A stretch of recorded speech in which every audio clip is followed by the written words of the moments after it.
Bismillahirrahmanirrahim. Assalamualaikum warahmatullahi wabarakatuh.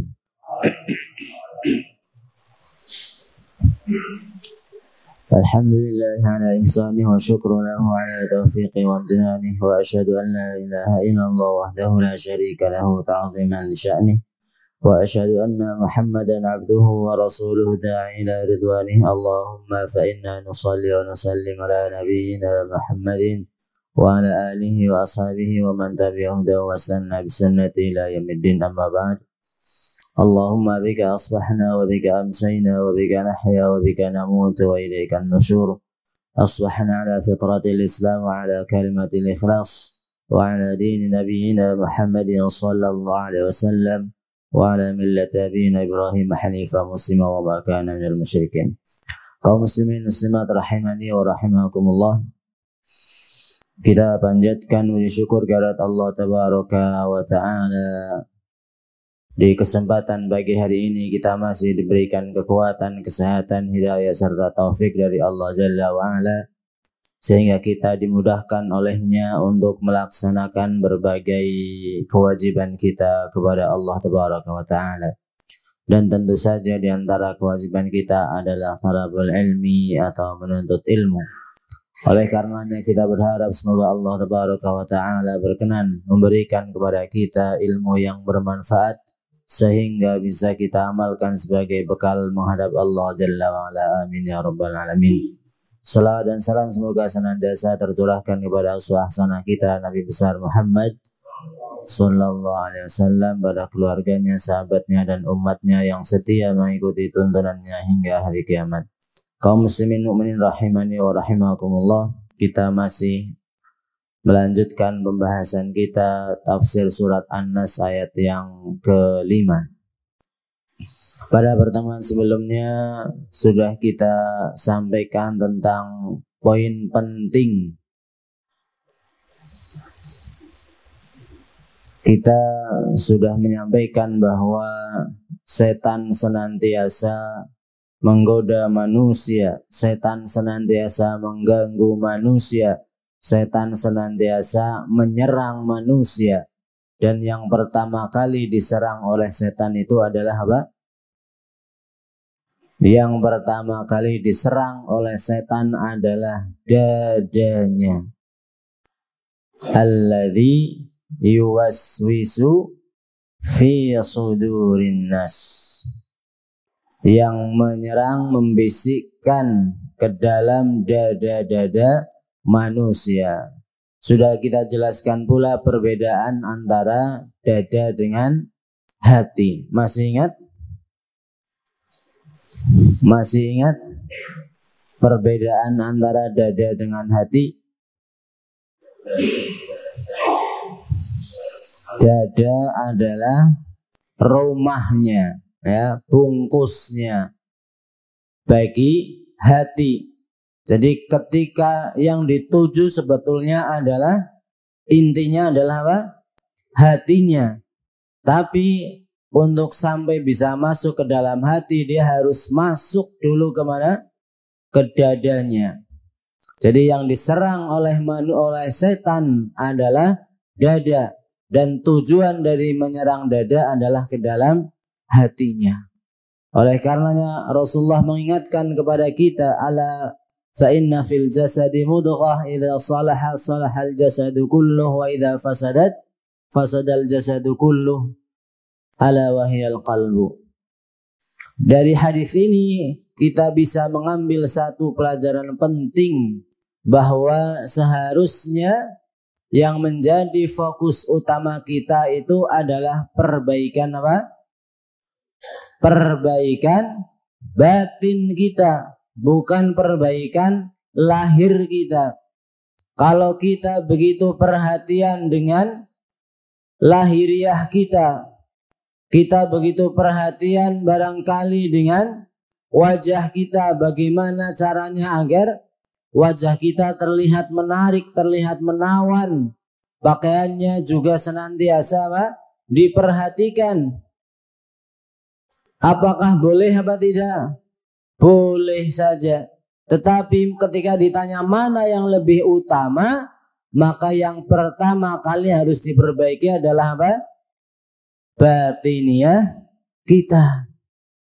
Oleh karenanya Rasulullah SAW mengatakan kepada kita, innallaha la yanzuru ila suwarikum wa amwalikum. Sesungguhnya Allah Subhanahu wa taala tidak melihat kepada bentuk rupa, tidak melihat kepada fisiknya.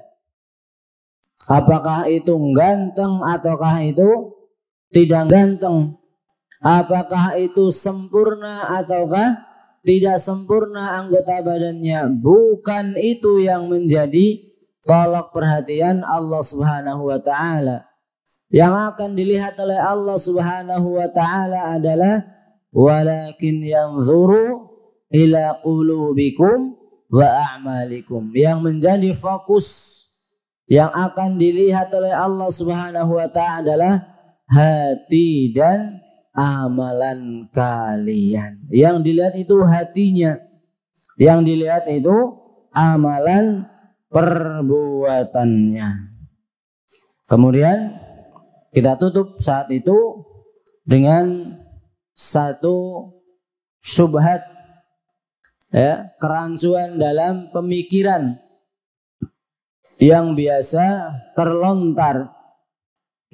Apa itu? Apa kerancuan dalam berpikirnya? Kalau begitu berarti apa? Yang penting apa? Batiniyahnya saja, lahiriahnya tidak usah.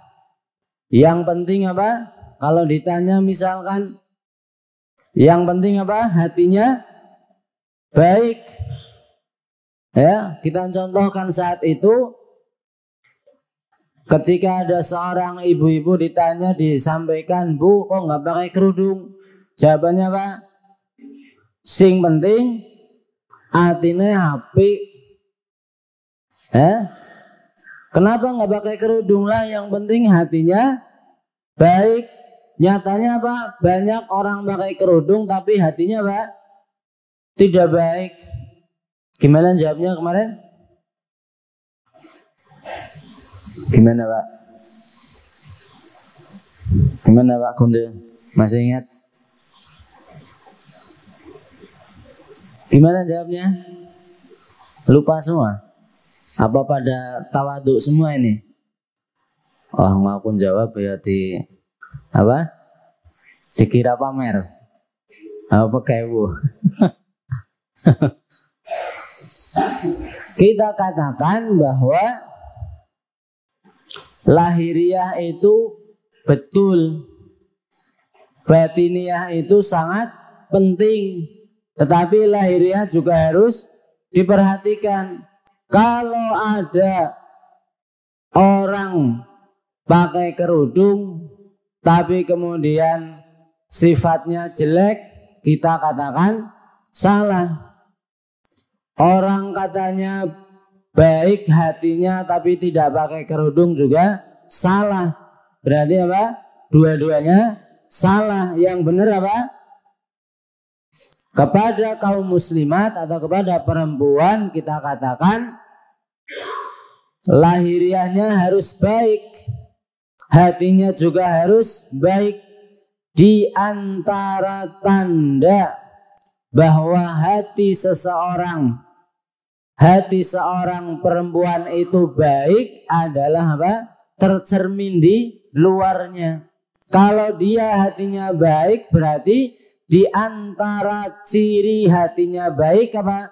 Melaksanakan perintah Allah Subhanahu wa taala. Kalau Allah memerintahkan, katakan kepada orang-orang yang beriman agar menundukkan pandangannya, ya dia lakukan itu.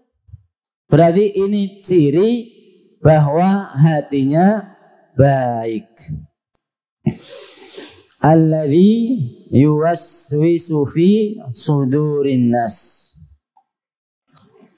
Para yang dimuliakan Allah Subhanahu wa taala, kalau kita memadukan antara ayat ini dengan hadis-hadis dari Rasulullah SAW yang senada, ternyata kita dapati cukup banyak. Ya, kita dapati cukup banyak. Salah satu di antaranya adalah sebuah hadis yang diriwayatkan oleh Imam Bukhari dan Imam Muslim dari Safiyah binti Huyai. Kata Nabi sallallahu alaihi wasallam, "Inna syaitana yajri minal insani majrad dam." Kata Rasulullah sallallahu alaihi wasallam, sesungguhnya setan itu berjalan di aliran darah manusia. Sesungguhnya setan itu berjalan di mana? Aliran darah manusia. Ada enggak manusia yang tidak memiliki darah? Ada. Ada apa enggak? Yakin enggak ada? Manusia mati ada darahnya enggak? Beda. Sudah bukan manusia. Rasulullah SAW menginformasikan hal yang sangat penting kepada kita, bahwa yang namanya setan itu dia akan masuk melalui aliran darah kita. Dan ini berarti setan itu menyerang bagian apa? Bagian dalam apa luar? Bagian dalam manusia, karena dia masuk ke dalam apa? Aliran darah manusia. Maka ini sangat berbahaya. Kita mungkin ketika misalkan ada seseorang dibegal, dirampok, ya, atau ditodong dan sebagainya, dia bisa melawan meskipun mungkin hasil akhirnya apa? Mati misalkan. Tapi kan ada apa?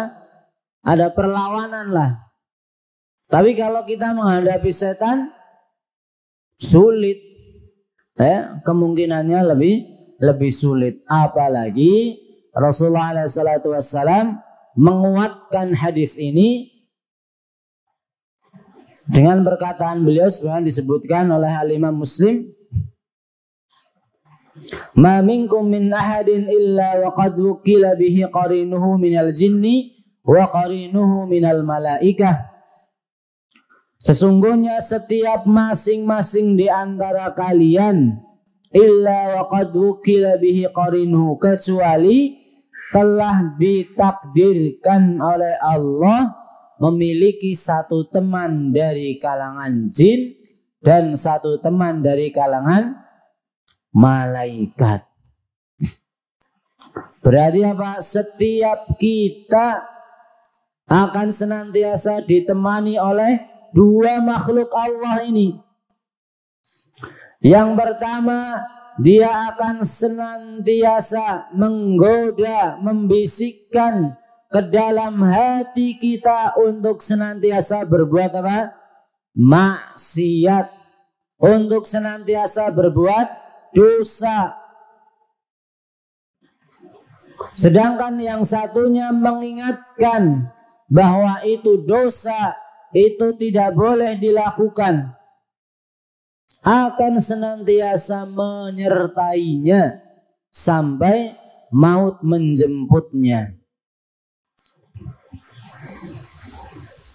Sehingga masing-masing dari kita mendapatkan senantiasa ujian. Dua bisikan ini akan terus mengikuti kita. Oleh karenanya, hanya orang-orang yang diberikan taufik, hanya orang-orang yang diberikan hidayah oleh Allah Jalla wa'ala, sehingga ia selamat dari bisikan setan tersebut. Bahkan Rasulullah ketika ditanya para sahabat penasaran, bagaimana dengan engkau wahai Rasul? Apakah engkau juga ada satu teman dari kalangan jin juga? Kalau malaikat sudah pasti. Apakah engkau juga memiliki satu teman dari kalangan jin? Rasul mengatakan, wa iya ya, saya juga ada satu jin yang senantiasa menyertainya. Tetapi kata beliau apa? Illa anna Allah a'anani alaihi fa aslama fala ya'muruni illa bi khair. Atau kama qala alaihi salatu wassalam. Tetapi apa? Kata Rasulullah alaihi salatu wassalam, akan tetapi Allah subhanahu wa ta'ala a'anani alaihi, membantu saya untuk menghadapi setan tersebut sampai dia itu masuk ke dalam Islam, sehingga setan tersebut tidak menyuruh saya kecuali kepada kebaikan. Inilah bedanya kita dengan sinten? Dengan Rasul alaihi salatu wassalam. Jadi tidak ada bisikan yang membisikkan ke dalam hati beliau keburukan, tidak ada. Ya, tidak ada. Karena apa? Karena jinnya sudah dibuat takluk oleh Allah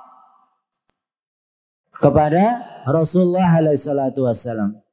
Ini poin pentingnya yang harus kita ingat, bahwa yang menjadi fokus perhatian kita adalah perbaikan batiniyah, bukan hanya perbaikan lahiriah saja. Kalau kita begitu fokus dengan perbaikan lahiriah, maka seharusnya kita lebih fokus lagi untuk memperbaiki batiniyah kita. Kaum muslimin mukminin rahimani wa rahimakumullah. Kemudian tadi sudah kita sampaikan bahwa yang namanya setan itu akan senantiasa mengganggu manusia.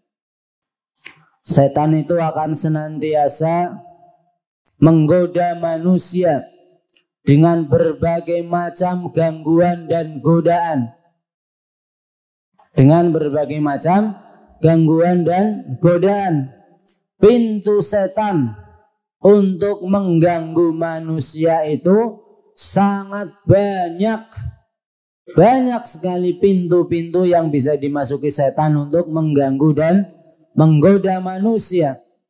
Ada gangguan yang jelas-jelas merupakan perbuatan maksiat. Setan akan masuk ke dalam pintu di mana pintu itu jelas semua orang, semua umat Islam tahu bahwa itu adalah pintu maksiat, kemaksiatan.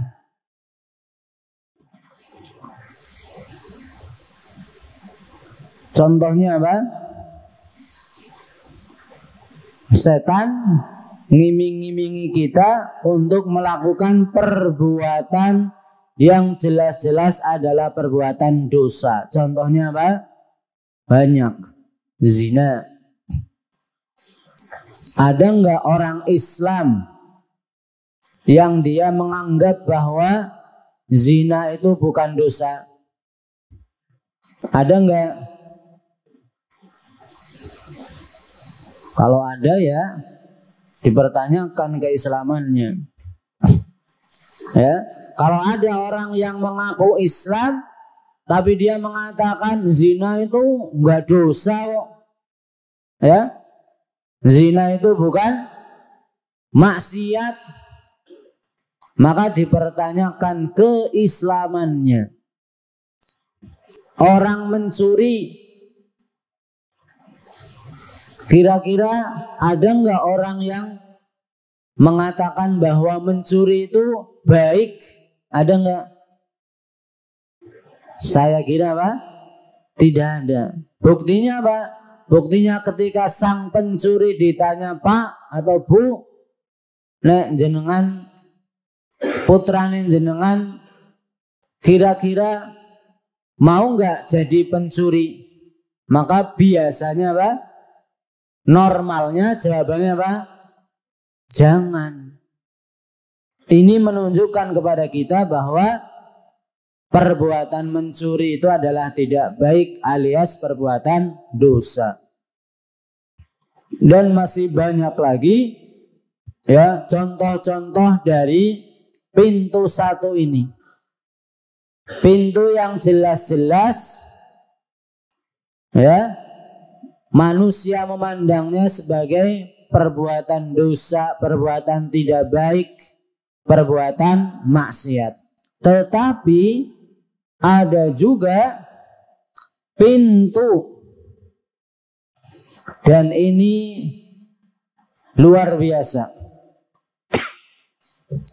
Setan itu menggoda manusia lewat pintu yang kelihatannya ibadah. Kelihatannya ibadah. Bahkan orang yang terjangkiti penyakit tersebut, dia akan mengira bahwasannya itu salah satu bentuk kesungguhan dalam beragama. Sebagian orang melihatnya itu sebagai bentuk kesungguhan di dalam beragama. Pintu apakah itu? Pintu itu biasa dikenal dengan penyakit was-was. Setan akan masuk menggoda manusia melalui penyakit apa? Pintu yang disebut dengan penyakit apa? Was-was.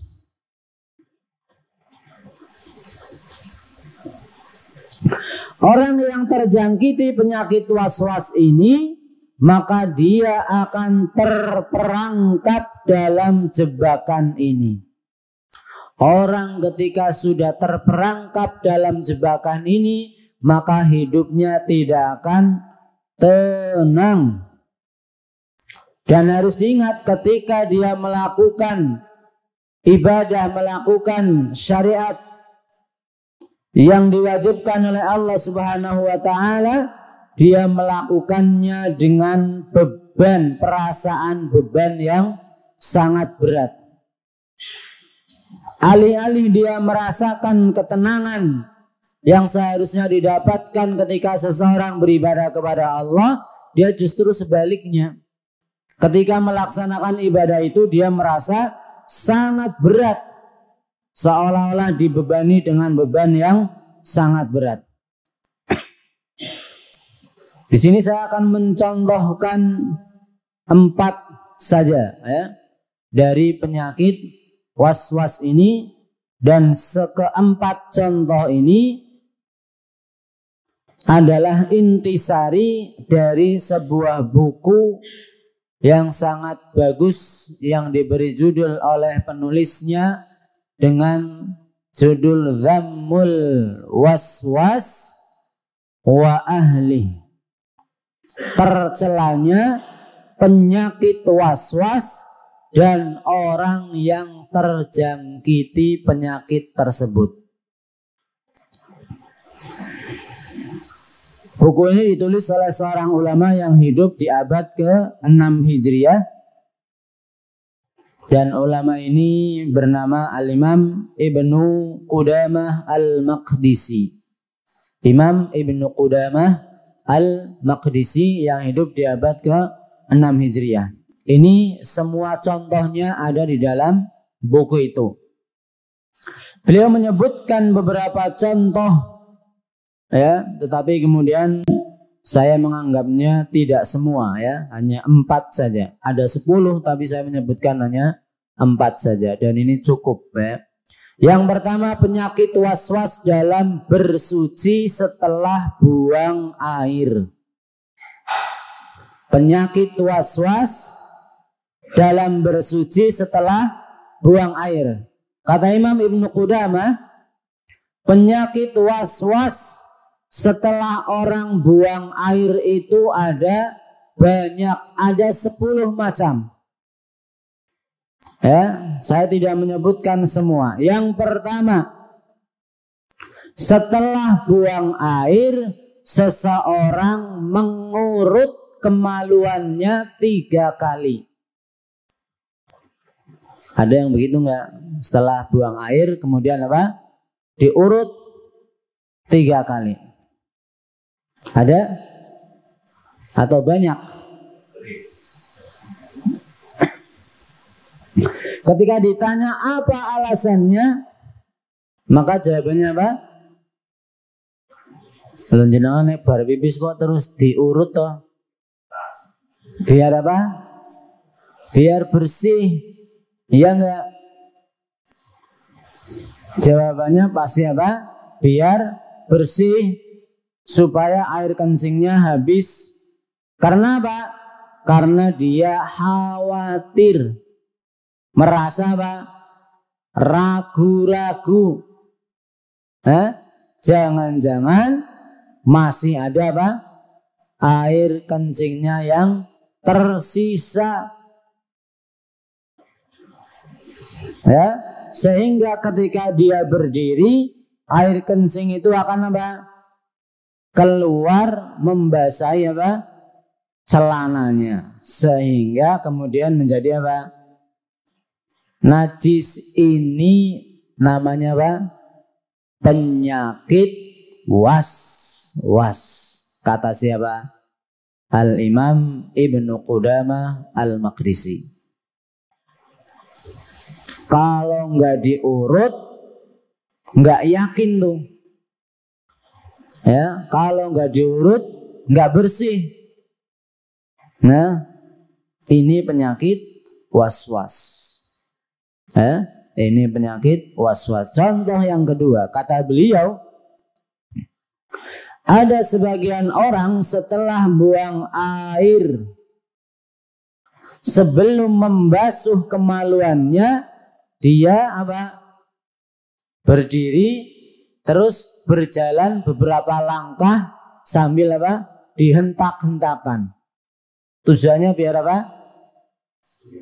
Biar bersih, biar air kencingnya apa? Keluar semua sehingga menjadi bersih. Ini juga apa? Penyakit was-was. Contoh yang ketiga apa? Contoh yang ketiga kata beliau, ada orang setelah kencing, agar bisa keluar semua air kencingnya, dia itu apa? Berdehem. Berdehem.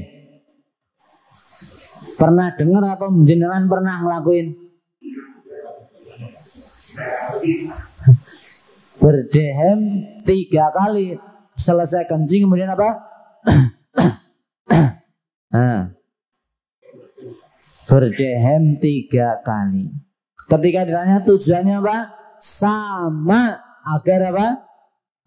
Tuntas bersih, yang di dalam itu keluar semua. Ini apa? Penyakit was-was. Contoh yang keempat kata beliau, ya, ada orang yang mohon maaf ya, setelah selesai buang air kecil, dia kemudian membuka lubangnya, ya, lubang tempat saluran kencingnya dia buka, kemudian apa? Kemudian dia melihat masih ada air kencingnya apa enggak. Kalau masih ada, masih kelihatan, kemudian apa? Diguyur dengan air sampai apa? Sampai benar-benar tuntas bersih. Ini juga apa? Penyakit was-was. Contoh yang kelima kata beliau, ada orang yang memakai semacam cotton bud ya kalau sekarang itu. Kemudian apa? Kemudian dia cotton budnya dimasukkan tuh dibuka, kemudian dimasukkan, dikorek-korek kayak kuping aja ya.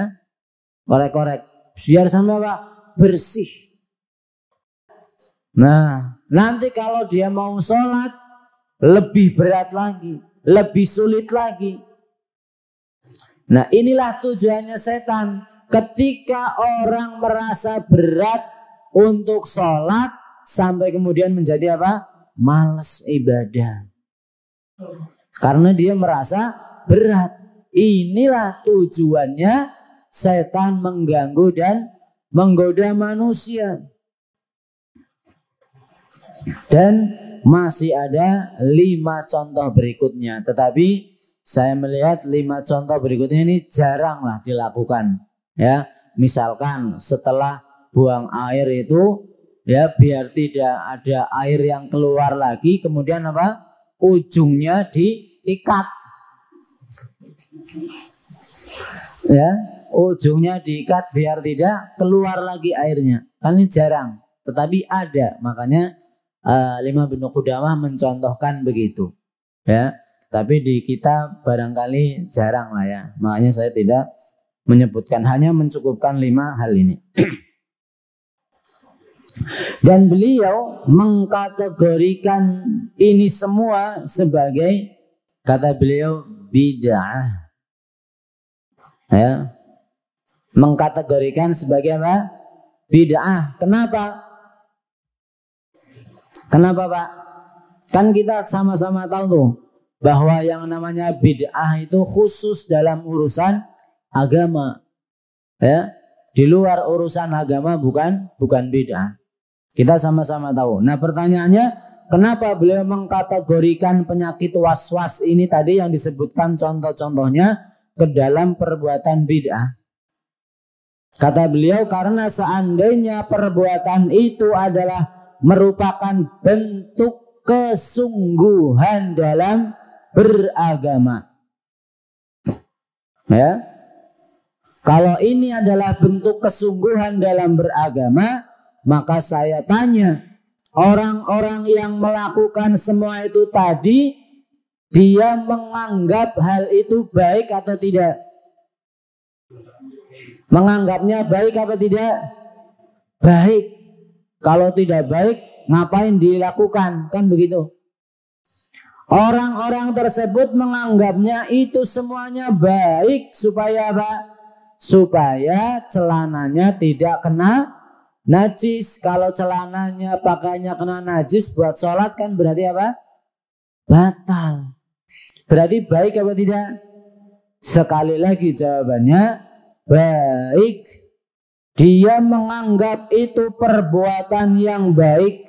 Bahkan dia menganggap itu bagian dari kesungguhan dia dalam beragama. Bahkan kalau dia tidak melakukan itu, ibadahnya tidak sempurna.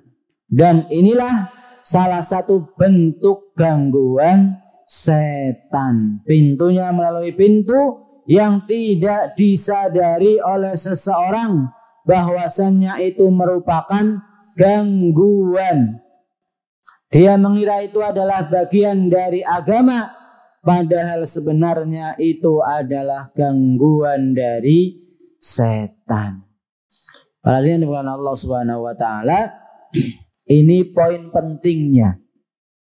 Ya, poin pentingnya, seandainya hal itu adalah baik, perbuatan yang dicontohkan tadi adalah baik, pasti sudah dipraktekkan.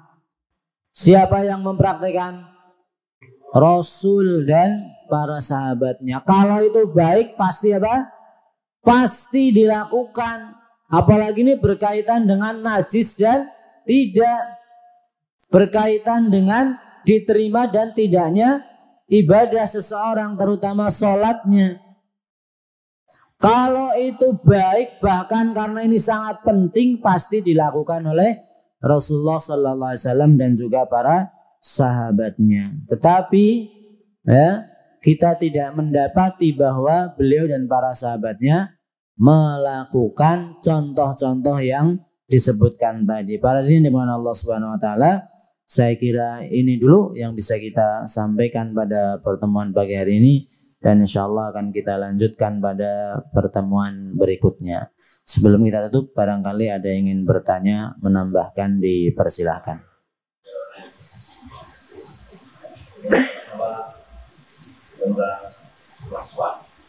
Sebelumnya apa yang sampai banyaknya sisa kubur orang yang rela ya, atau yang profesi atau yang sibuk atau kriteria ya siapa paham kalau jelaskan konteks daripada secara besarnya kalau itu tidak sedang sibuk karena jika tidak dijelaskan secara ini suatu memang was-was itu apakah sifat kita bagaimana kita benar-benar tidak ada kita dan dia tidak ada was-was padahal kalau kita sendiri ini kita sangat komen kadang-kadang kita merasa besi dan saya kadang-kadang kebetulan aja perasaan tidak hal itu umum aja kemudian makanya gini apakah kalau seandainya ada perasaan tidak benar dan tidaknya itu kan sah dan tidak namun kita ada baik. Bismillah, alhamdulillah, salatu wassalamu ala rasulillah wa ala alihi wa ba'du. Ya, pertanyaan itu memang biasanya akan dirasakan oleh sebagian kita barangkali ya. Jadi sudah buang air, kemudian dia belum yakin apakah sudah selesai atau belum, sudah keluar semua atau belum. Bahkan kadang merasa rasanya kok anget ya. Nah. Maka pada ini dengan Allah Subhanahu wa taala satu hal yang harus kita perhatikan adalah tentang adab buang air yang dicontohkan oleh Rasulullah SAW. Ya, ada seorang Yahudi menemui Salman Al-Farisi radhiyallahu ta'ala, seorang sahabat yang mulia. Orang Yahudi ini mengatakan, inna nabiyyakum qad 'allamakum kulla syai' hatta al-qira'ah. Ya, qad 'allamakum nabiyyukum kulla syai' hatta al-qira'ah. Hatta al-hira'ah. Kata orang Yahudi ini apa? Sesungguhnya Nabi kalian telah mengajarkan segala sesuatu sampai kepada adab buang air. Ternyata berarti apa? Ada adab tata cara yang diajarkan oleh Rasulullah kepada umat Islam. Tujuan dari orang Yahudi apa? Sebetulnya untuk menghina. Masa ada agama kok ngurusi hal yang sepele? Kan begitu. Guru pipis bayo gari pipis kon dadakan apa? Dadakan diurusi. Harusnya agama itu ngurusi yang penting-penting. Kata orang Yahudi maksudnya begitu. Kemudian Salman Al-Farisi mengatakan dengan bangga, ajal, iya, Nabi kami mengajarkan segala sesuatu sampai kepada tentang adab buang air. Buang air besar maupun buang air kecil. Sudah pernah kita sampaikan bahwa adab buang air kecil posisinya adalah jongkok. Dan posisi jongkoknya adalah dengan apa?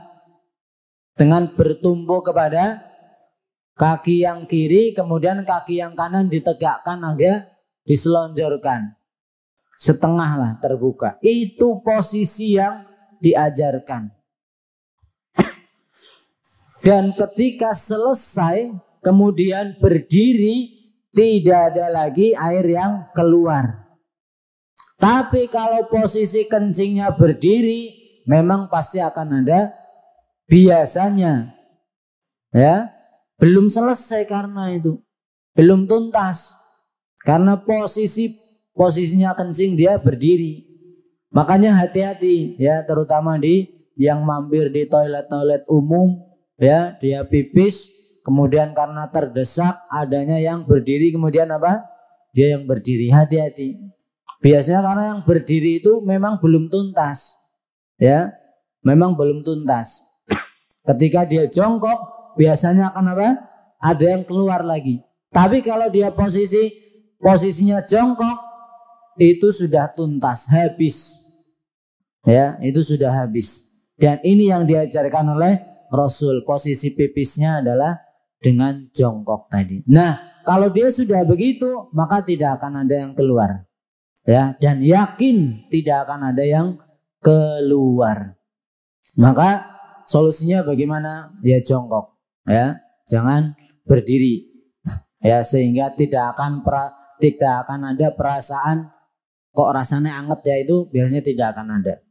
Nah, terkait dengan banyak penghuni kubur yang disiksa karena air kencing, itu adalah teksnya, kalimatnya adalah percikan. Ya, percikan air kencing. Yaitu tadi karena posisinya berdiri. Ya, sehingga kemana-mana berceceran, koprat-kaprit ya, berceceran kemana-mana percikannya. Nah, kita kadang tidak sadar percikan itu mengenai apa? Mengenai kaki, mengenai celana, kita tidak sadar.